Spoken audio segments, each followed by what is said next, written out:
Good morning, everyone, and welcome to the first session of the Carer Knowledge Exchange Incubator for 2024. My name's Elena Katrakis and I'm the CEO of Carers New South Wales.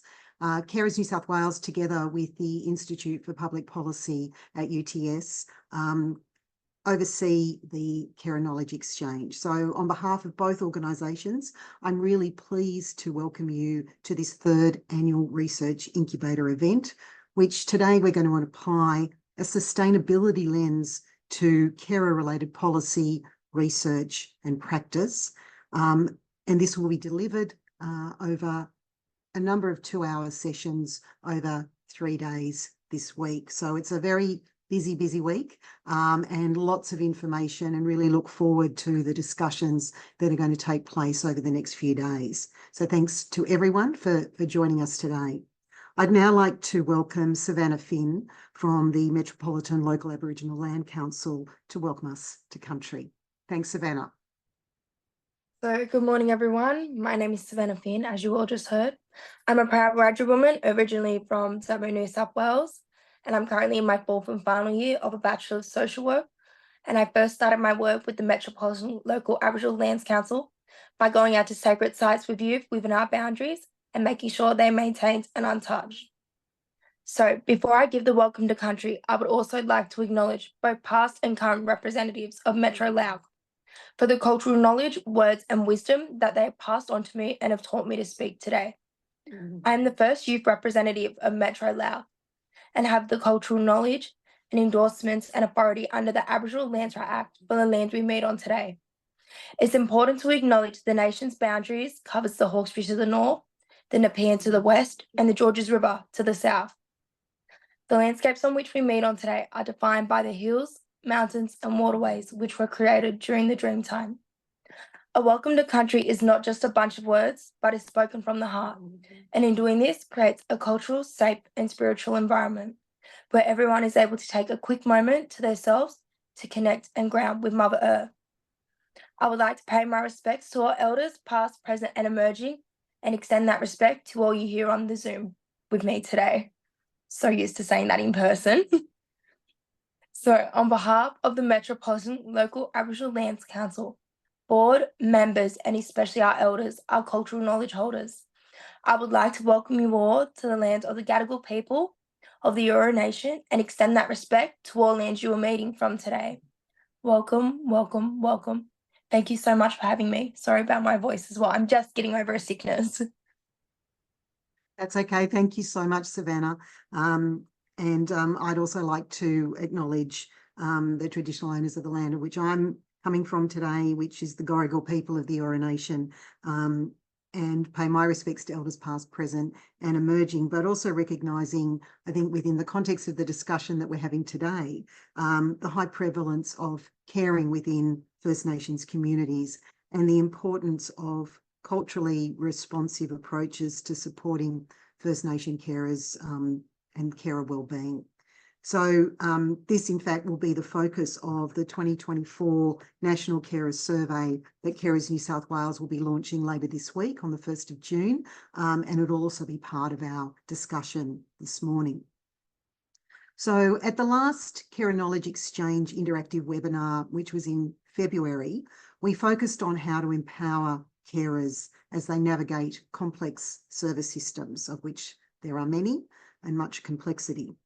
Our panellists and attendees at that webinar identified a range of opportunities within the current policy environment to move towards more integrated service systems that better streamline access to information and support for carers, which is really important. So building on this theme, this morning's panel discussion will focus on sustainable carer support for carers from culturally and linguistically diverse backgrounds and also from First Nations communities. So please join me in welcoming our panellists today. Our first panellist is Dr. Lisa Wong. Lisa is a lecturer in the School of Nursing and Midwifery at Western Sydney University. Lisa has extensive experience in supporting carers of older people and people living with dementia, and is currently investigating the effectiveness of a support program for Chinese carers. Our second speaker is Dr. Chan Fen, lecturer in social work and social policy at the University of South Australia. Chan's research focuses on culturally responsive disability policy and services in Australia and international Chinese community comparative research. Our third panellist today is Miguel Ferrero. Miguel is a carer who cares for his daughter who lives with a vision impairment and also cares for his mother who lives with dementia. He also lives with a disability and works as a sector support and development officer at Sydney Community Forum, covering the very, very diverse areas of Canterbury, Marrickville and St George. Our next members on the panel today are Gorda Simonovsky and Anitsa Petovsky, both representing the Multicultural Communities Council of Illawarra and their carer program. Gorda is a former carer and current volunteer, and Anitsa is a program officer who coordinates their multicultural carer support group and Weavers peer support program.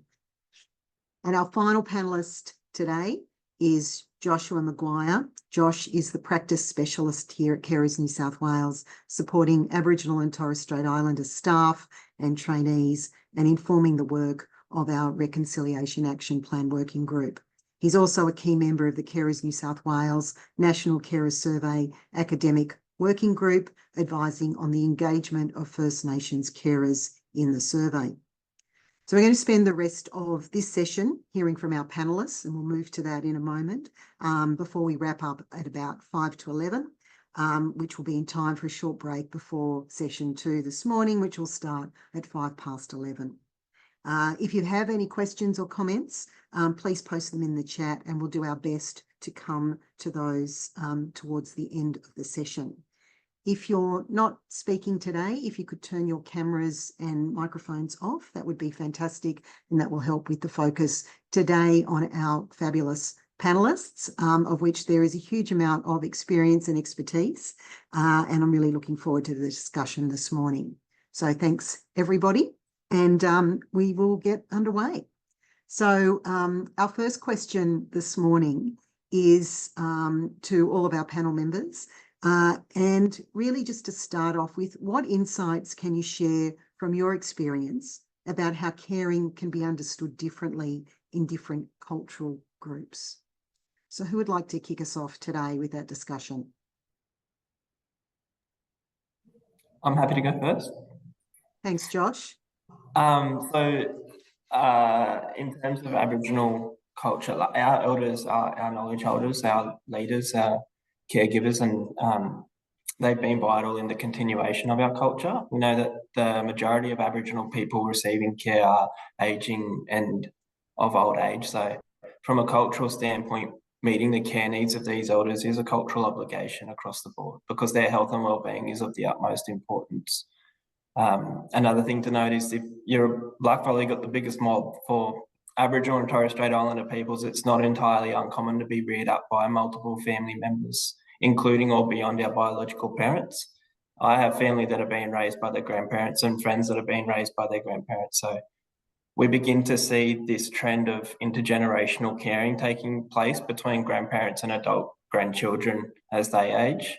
Or the case might be that a person that receives care from their sister, but it's not their sister, it's actually their cousin, but they identify more as siblings because of their kinship towards one another, their shared life experiences, they might have been raised in the same family home, those kinds of things. So our kinship is a key determinant of our cultural responsibility towards one another.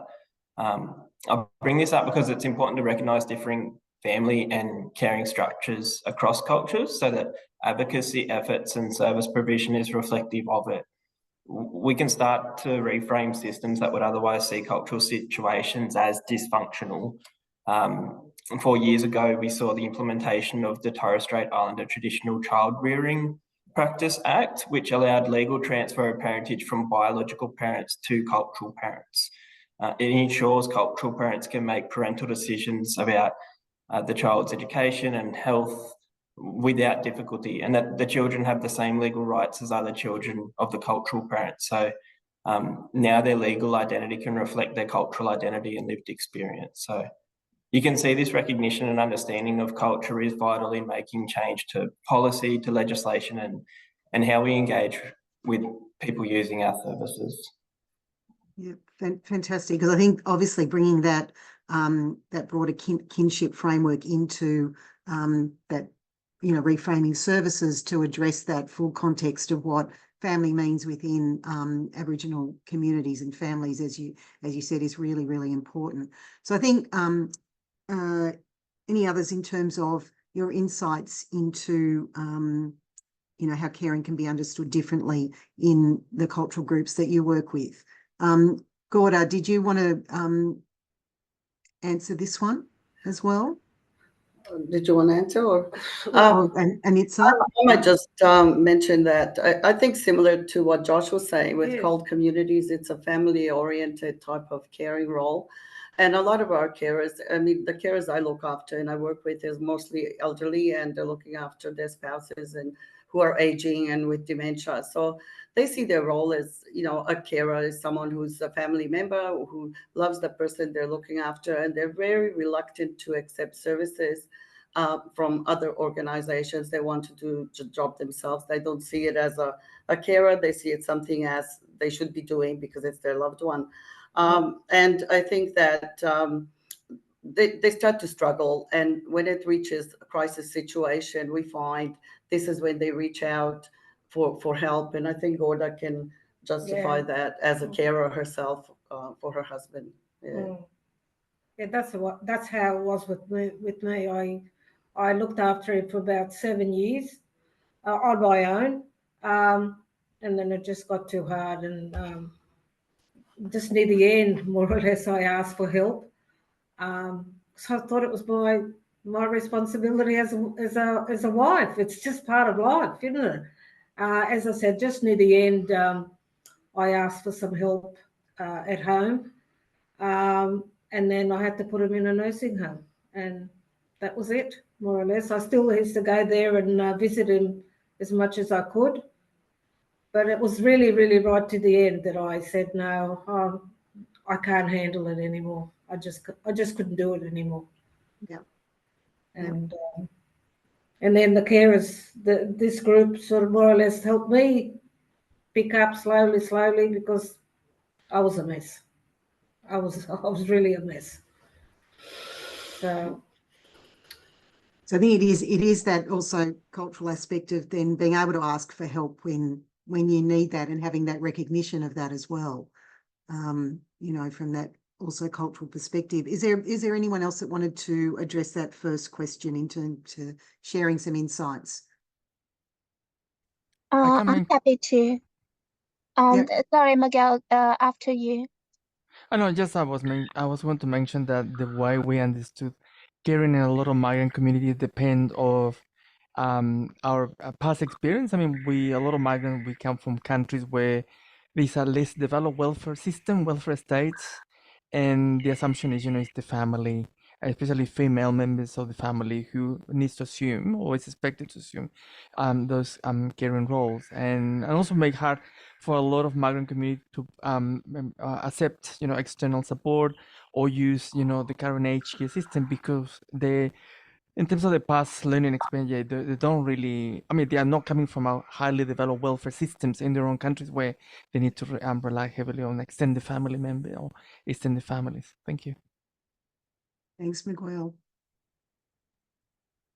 Sian, did you want to add anything to that one? Yeah, so first of all, thank you, Alina, and your team for having me. I'm now based in Adelaide, so I would like to acknowledge that I joined today's meeting from the traditional land of Ghana people. I've been doing research on with people with disability and their families from culturally diverse background for over 6 years. And I can share 2 points drawing on my research experience.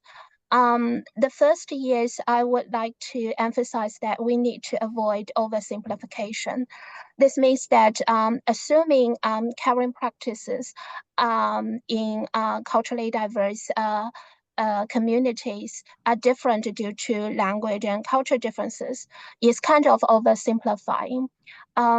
We need to first identify similarities and differences in caring across cultures.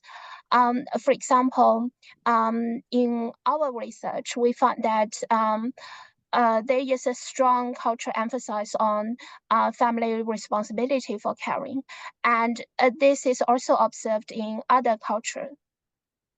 And also, we find that caring influenced by Chinese culture is obviously gender biased, which means that women often bear most of the caring duties. And this is also quite similar to other cultures.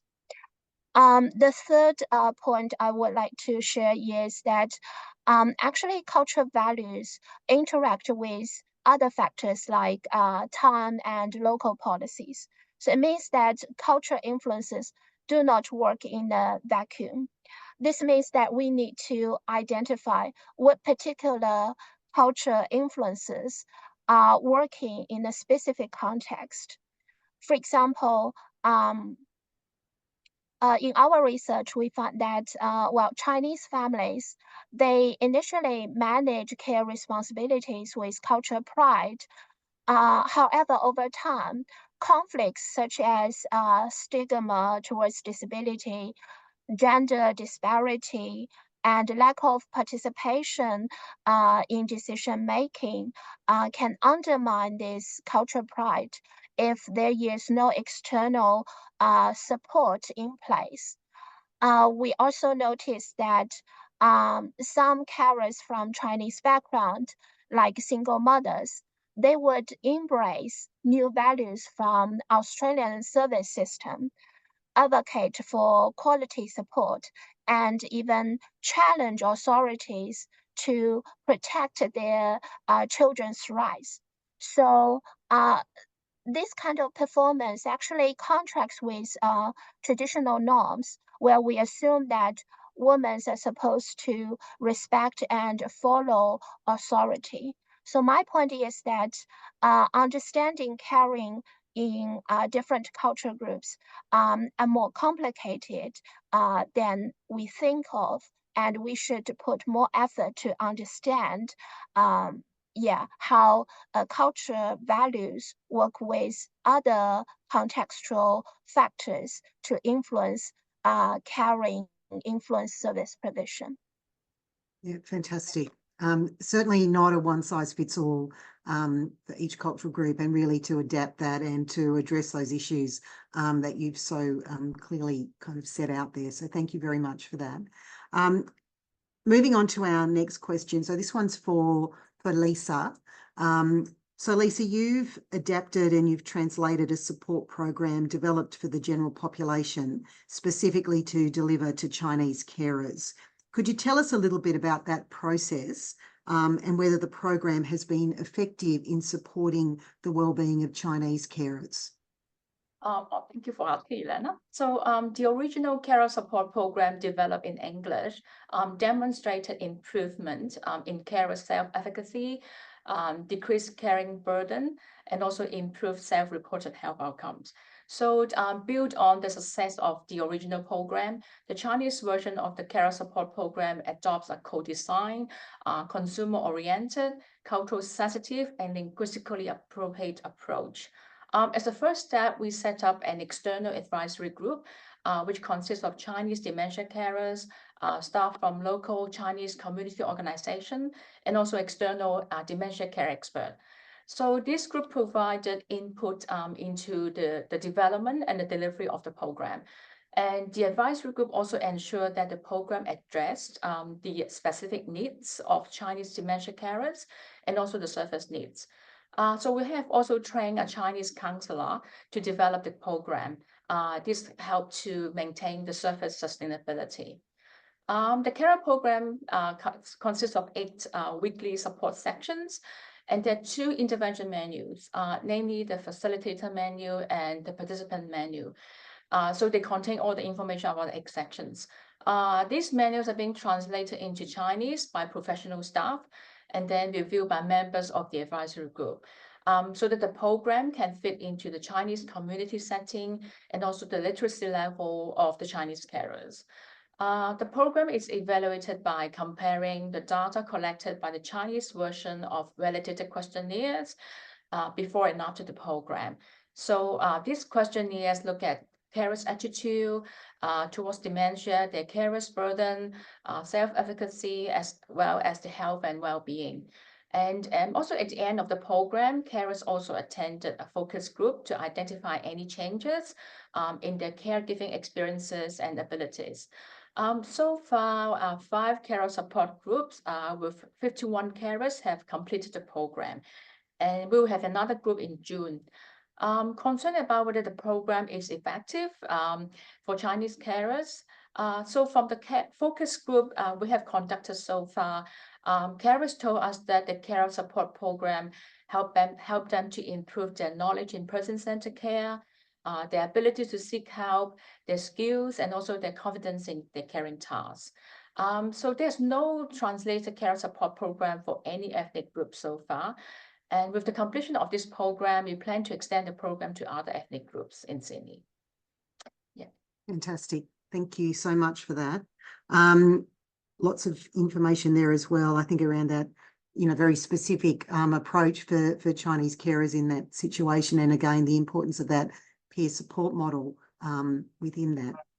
Yeah. So, Gorda and Anitza, I'm going to ask you a question now. Could you tell us a little bit about the different activities that the Multicultural Communities Council of Illawarra has undertaken and offered to support culturally diverse carers, and how the Weavers program that you're also involved in, how that fits into that? Thank you. MCCI, as we call it in short, Multicultural Communities Council of Illawarra, has a care program which consists of 3 components. We have a multicultural care support group, which runs every month, once a month, and it's a mixed group of different cultural backgrounds.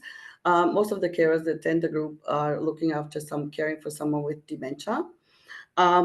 And they meet on a regular basis for a couple of hours where they get information about dementia or information about services and how to cope, and just sharing information amongst each other. We find this is very, as others have probably seen as well, that peer support and that, get together and talk about the issues they're facing, and hearing others talk about similar issues has a big impact on them. I had recently an Italian gentleman come to the group for the first time, and he was so surprised that he could see so many other people in the same situation. And he looks at me and goes, "Oh my God, I can't believe there's others in the same place." That really shows that how important these groups can be. And another part of the program is the Weavers program. And the Weavers program was something that was developed by TAXI, the Australian Centre for Social Innovation. They're based in Adelaide. And that program is weavers are trained, which are basically volunteers who are carers or have been carers previously, are trained to support other carers in the community on a one-on-one basis.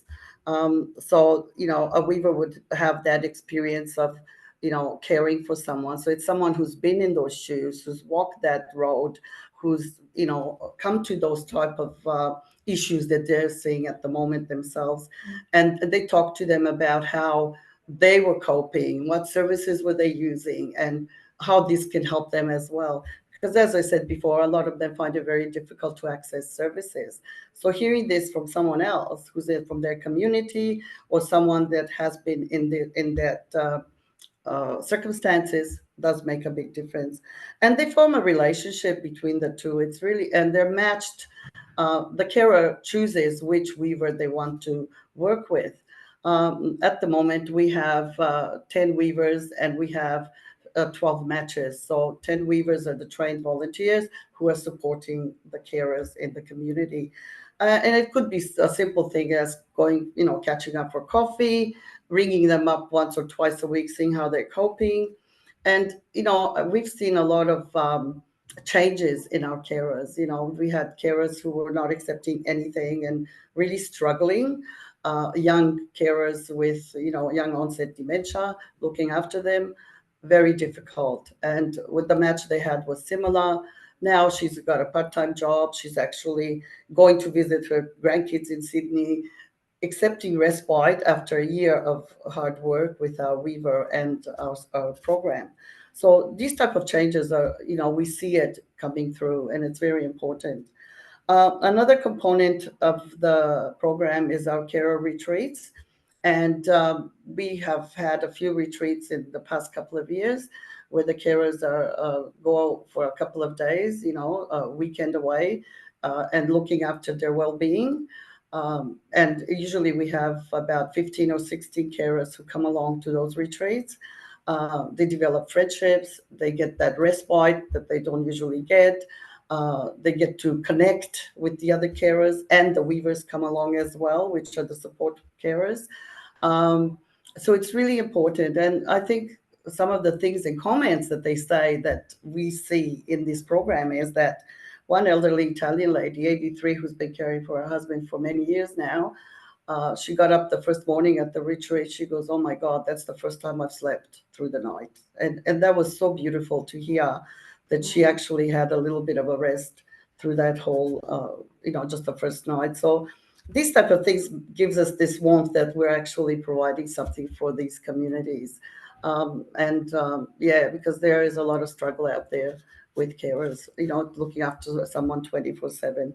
And Gorda has been part of that, carer and weaver as well. Now she's our weaver volunteer, so maybe she wants to say something as well. Gorda? Yeah, the weaver was good for me too, because we spoke the same similar language, and it just sort of, I don't know, gets you out a little bit. You don't think about all the things that have gone, you know, that passed. It's just to relax for a couple of hours with that weaver that I had, and I hope I can do the same to the weaver that I'm going to help out soon. No, it's good. It's a very personalised, what, you know, sort of one-on-one with that yes. weaver relationship, while also having, I suppose, that peer support element, but Yes. also having one-on-one, Yes. very targeted matched support.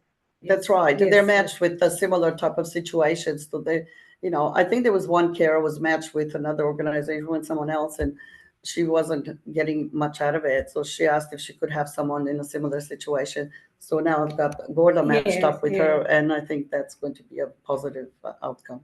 Because I had with my husband with dementia, and her husband with dementia, and now he's gone into a nursing home, and we could just share experiences and make her feel that it's okay. Like, I had to accept it was okay from my weaver, and just to try to get along. You got to live as well, you know. You can't just stop living.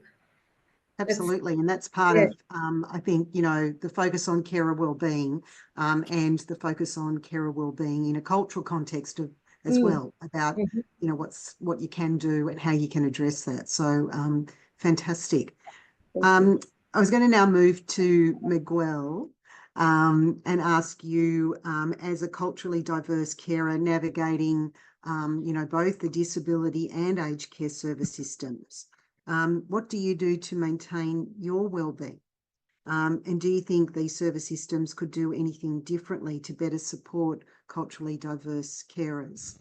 Look, in terms of the maintaining well-being, probably I use what is called, you know, the self-care strategies, which is probably now is the well-being industry very well established, which is, you know, like a more individual response to how you keep your well-being, you know, good eating, good sleep, do exercise. I am engaged with a lot of arts activity, painting and music. But also I would also I use what is called the systemic approach of self-care. And that means I rediscover advocacy, which something was being abandoned a lot, you know, from our sector and also from our society. And that was because of the frictions and the problems I face with system. For instance, I forgot to mention that my kids, we were foster parents first, and then we moved into adoption. And during that, fostering or the journey to get adoption, we face a lot of problems. So we have to rely on external help and support, and we have to get the support from the ombudsman. And that was also part of your self-care strategy, because you cannot give the fight on your own because it's very stressful. So you need to build coalitions open to receive support. Use also the system. For instance, when I applied for NDIS, because of my ankylosis spondylitis, I was rejected twice.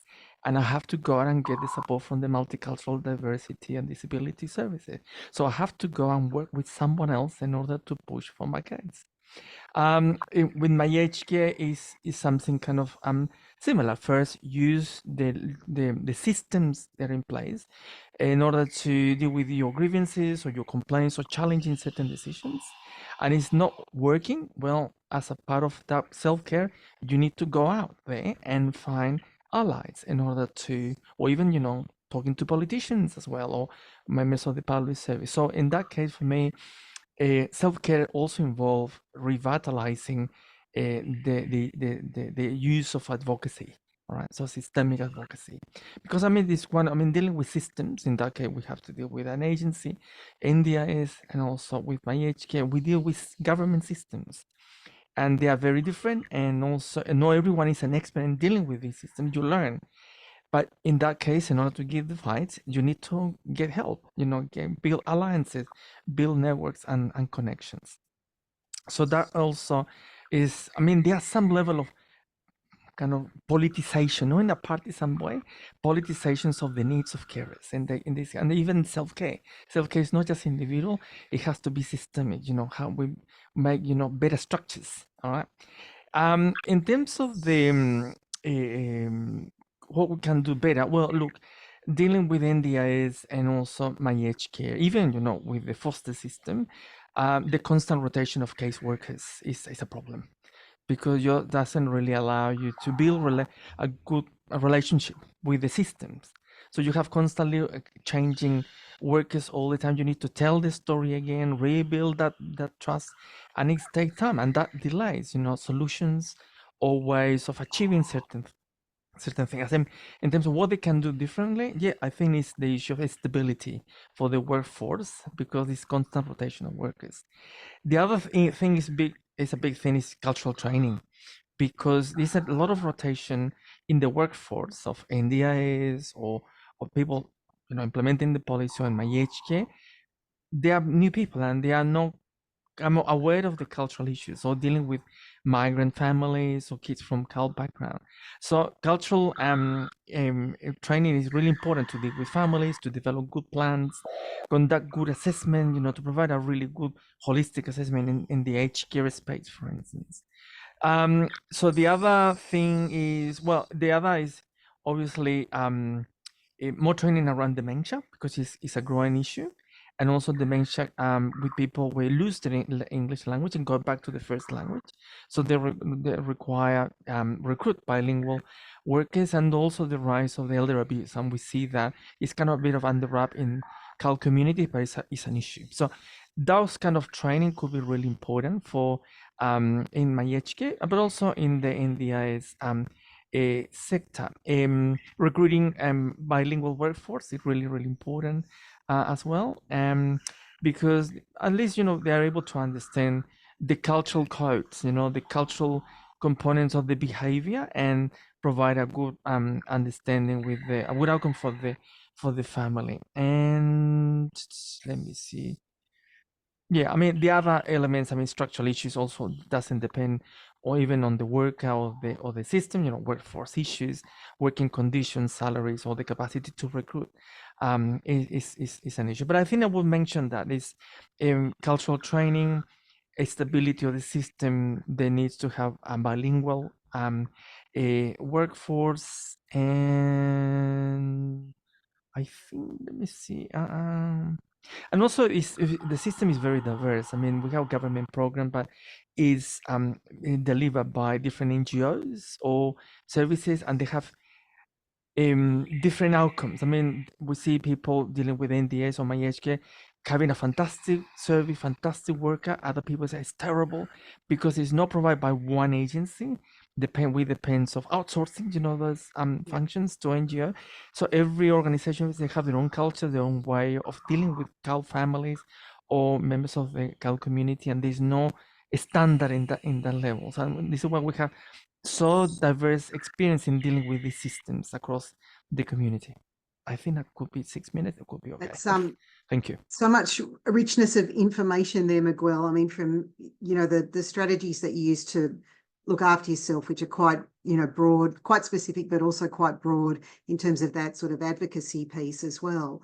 But also in terms of what systems can do better. And I think there's a lot of challenges there identified, because I think workforce and stability in workforce is something that we've probably all experienced a lot of challenges in, particularly over recent years since COVID and people moving around and changes to workforce. And underlying that, I suppose, is also often the instability often caused due to changes in funding or funding contracts and waiting for those things and confirming those things over time that can also lead to instability in workforce in organisations as well. But lots of things to think about there, Miguel. So thank you so much for that insight.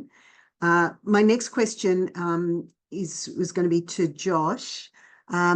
Josh, could you maybe just speak a little bit about how organisations like ours, like Carers New South Wales and others, can adapt their information and service offerings to better support the wellbeing of First Nations carers?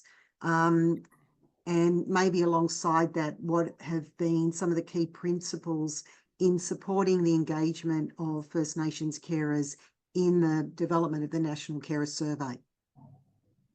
Sure. So just building on what Miguel had kind of highlighted in terms of friction in accessing services, it's the same with the Aboriginal cultural group in a general sense. Aboriginal people, there can be a level of shame, stigma, and unfortunately an expectation of rejection amongst mob that contributes to hesitation in making that first step to accessing services. But I reject the notion that these are cultural barriers, because these aren't deficits attributed to Aboriginal and Torres Strait Islander peoples. These feelings of shame, stigma and rejection are too often validated by service systems.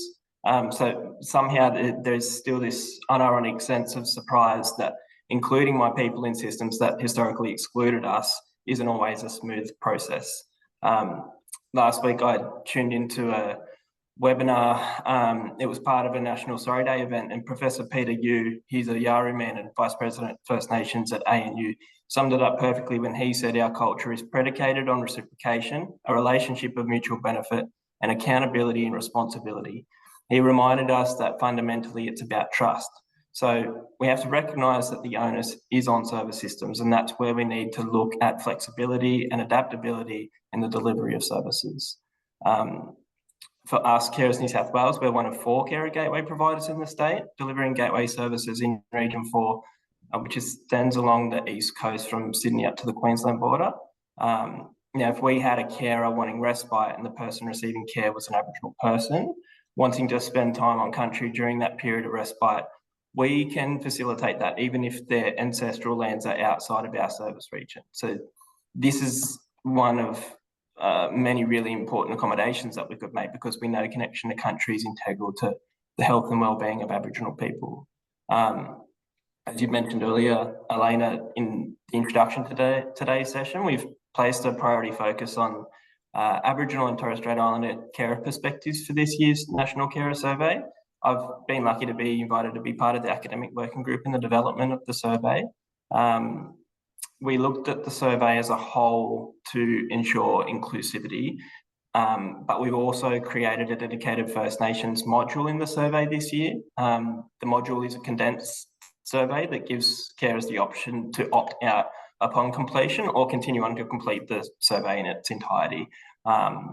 We engaged an Aboriginal artist to create the artwork and the design of the survey, and to boost First Nations participation, we've worked with Aboriginal stakeholders to develop a tailored engagement process. So the survey is getting into communities through channels and interagencies known to the community.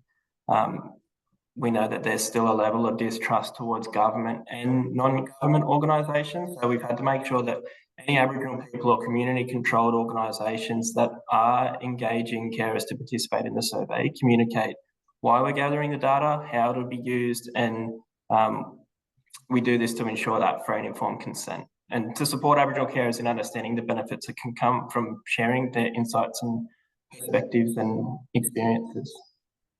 Yeah, no, it's great. And I think the insights that you've provided into that have been hugely valuable, and hopefully we will be engaging with lots of Aboriginal carers so that we can then better support them into the future. We're coming almost to, we've got probably about another 5 minutes before we move to sort of general questions from the audience.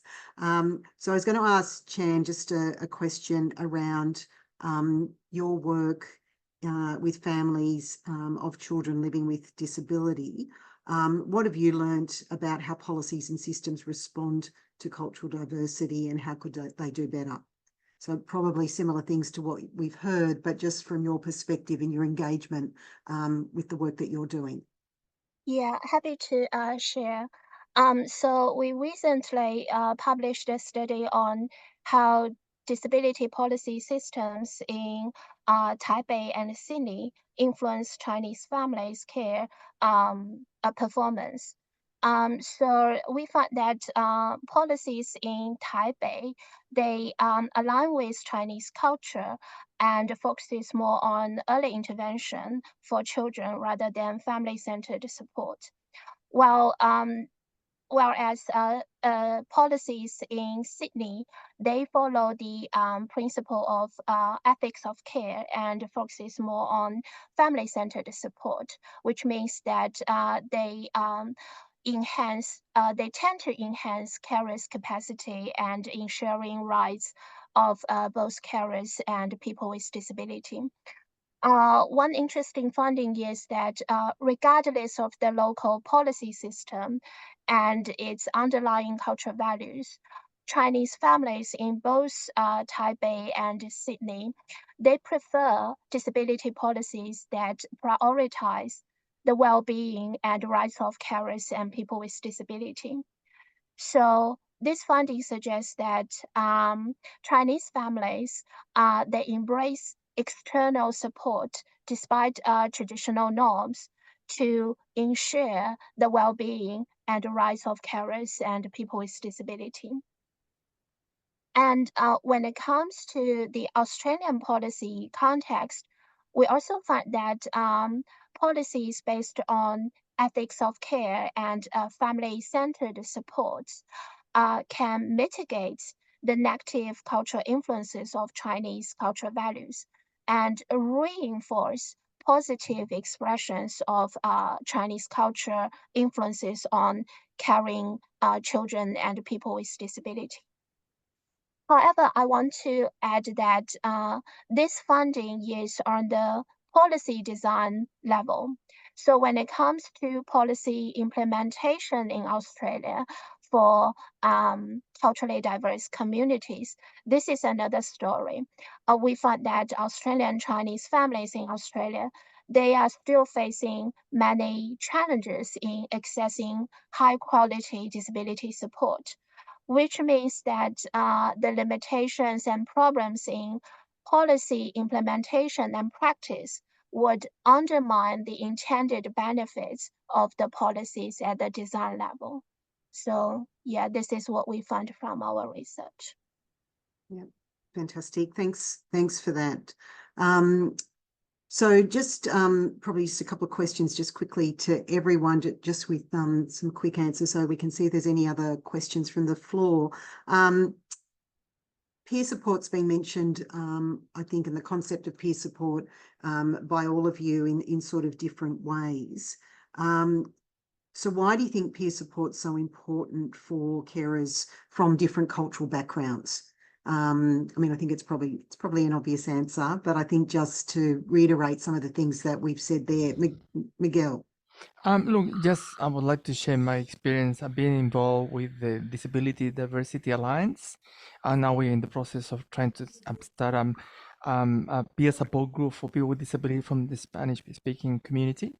I think I've been seeing, I'm just participating and also being part of the peer support online groups. I think it helped to reduce the stigma, so especially if depending on the issues, it could be a mental health issue or people looking after people with dementia or having a disability, so reduce the stigma. Also, it can start with 2 people and then grow. Obviously, the challenges of keeping aware of like a ground rule, privacy and confidentiality, because in peer support also, very private information can be shared. So it's really important to have that. I mean, the chance to get extra support or find out information in community languages, or get a good referral, a good doctor, or a good service. Also, they can provide that kind of support, a peer group. And also the most important thing is to have a space where there's a voice, for someone, especially carers with very little representation in the public sphere for carer can be used, or could be a stepping stone in terms of voice of carer can be acknowledged and recognized as well. I think that probably will be my comments. Fantastic, thank you. Anyone, Lisa? Oh, yes, and also the carers in our carer support program share the same cultural background, same language and cultural values. So that make the peer relationship very effective. And because they have equal status, share experience and respect between each other in similar situation, it is quite easy for them to build up trust and also understanding, so that it's easier for them to work together. And they can develop their goals together, work together for like strategies for self-empowerment, and also they can take concrete steps to build a more fulfilling life for themselves. They work together more effectively. Right. There's a couple of questions just from those that are our attendees today. So I think, Miguel, you mentioned then just recently, I think just in your last response around information. So there's a question around how important is in-language information and support in providing a culturally responsive approach to carer needs. So do things need to be in language? Do we need to be providing, translated information? I know we talked about bilingual support workers and things like that as well. So any comments from anyone on that? I think it's important to have information in community languages because this is a strategy called psychoeducation, and that also could help. Carers can do a lot of psychoeducation in terms of learning from specialists, from professionals, and also from information being translated. We've seen that with information translated into community languages about dementia, where carers learn and they know and understand better why the loved one behave in a certain way. So yeah, I think that could help with that psychoeducation. A lot of support group and peer support rely heavily on that strategy, psychoeducation. So people who have mental illness is very common. People become their own advocates. They even they're able to provide training based on their own experience dealing with mental illness. So I think that is really contributing factor for psychoeducation to strategies. Thank you. Thanks, Miguel. Any other comments on that in-language information? I would like to add on that. So I think language information, using their own language, providing the information is very important. But this is the first step towards high quality support, because we can't oversimplifying equating bilingual or bicultural with high quality support provision. So our research funding suggests that organizations, they provide information with service users their own mother language is a sign of respecting multicultural, but this is the first step. We also have heard some stories, people complaining that bilingual workers or bicultural workers, if they do not have sufficient professional knowledge or work ethics, it doesn't mean that bilingual worker or bicultural worker can provide high quality support. So we need to acknowledge that language is very important, but there is much to do towards high quality support provision. Yeah, I mean, I suppose it's one step in the process, because you then have to back it up with the services as well. And that might create some of that initial understanding, but it's a broader system of response as well. Yeah. Sorry, I'm just looking here just at any other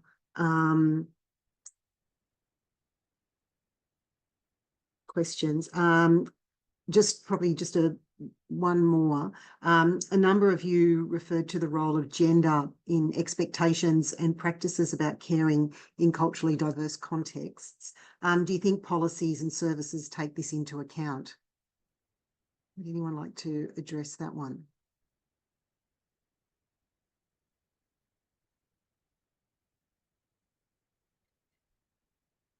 Good. I just probably a comment. I mean, when policies, I mean, I've been seeing dealing with policymakers, young people working in the public sector, developing policy. I think is the issue is when they develop policy, there's a number of assumptions.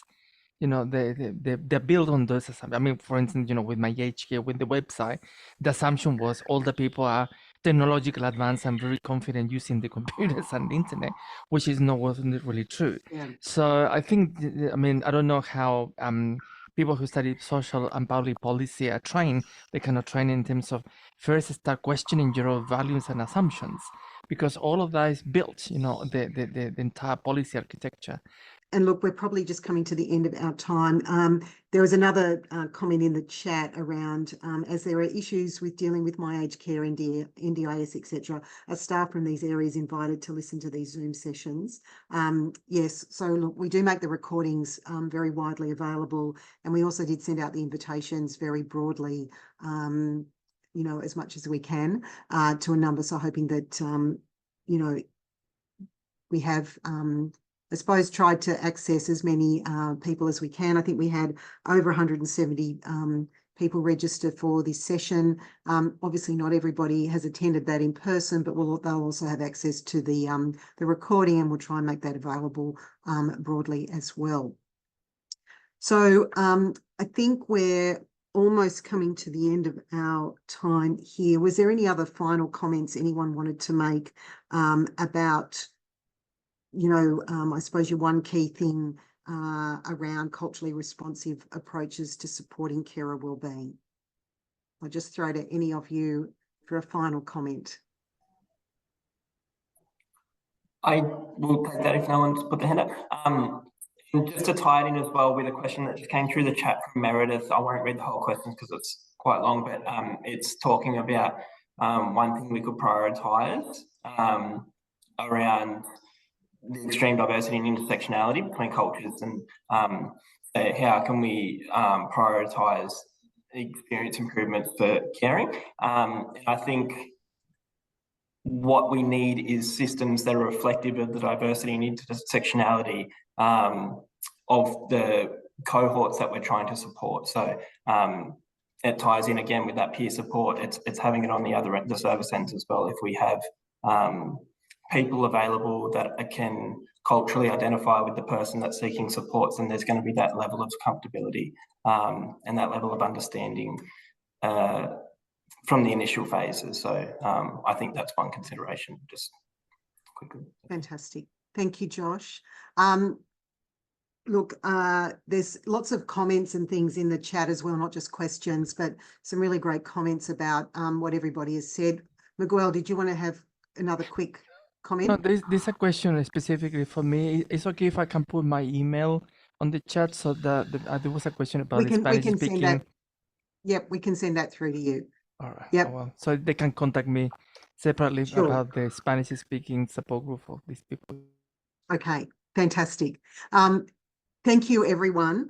Thank you to all of our panelists this morning. I think everyone's done a great job. And I know I always find it's hard to sort of engage and go backwards and forwards online, but I think everyone's done a fantastic job. And there's lots of really good, I suppose, challenges posed for people attending and for the service system about how to better address the needs of different cultures and carers from different cultural backgrounds, and how those needs and how those service systems can address those needs. So I think we've had a bit of a taste of what's been happening across the service system, and importantly exploring those cultural responsive approaches to supporting and importantly sustaining carers' wellbeing.